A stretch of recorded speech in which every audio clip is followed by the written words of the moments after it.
Well, as always, there's been plenty of action this week in the Premier League.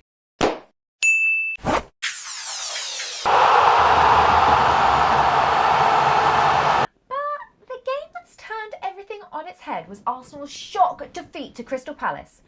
So, there's a small chance now that Arsenal fans might actually have something to moan about as they sit 6th in the table. Yeah, okay, enough said on that.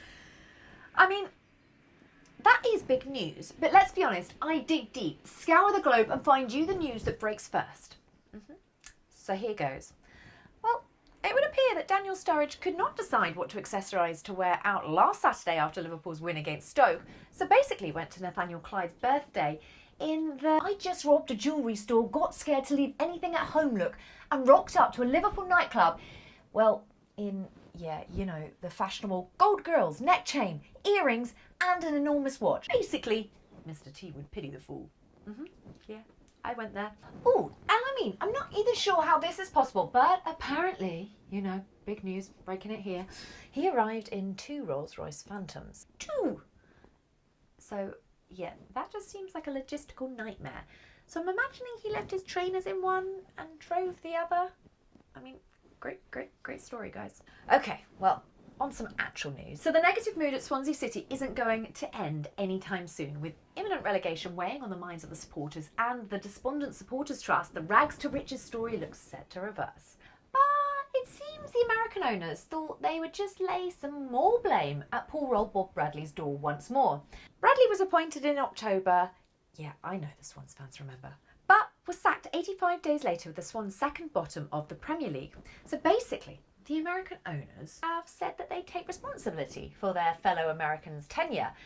So that's just adding more negative vibes. And then Bob Bradley just spoke up and said that basically he's saying that they're saying that he was a mistake. I mean, nobody else thinks he was a mistake, but he just thought he'd say that anyway, because I mean, Swans fans loved having him there.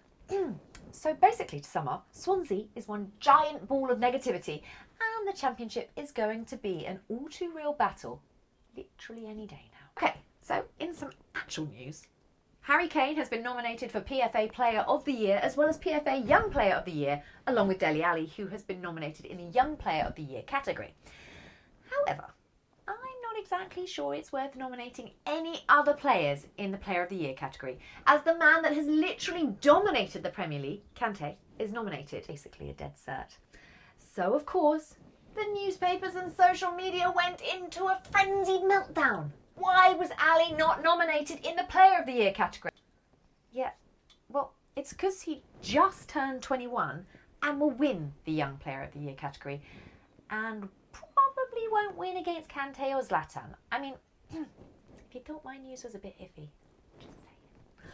Well, keeping on the breaking news theme, because that's what I do, Pogba gave Timothy Foose-Mensah a piggyback at the airport.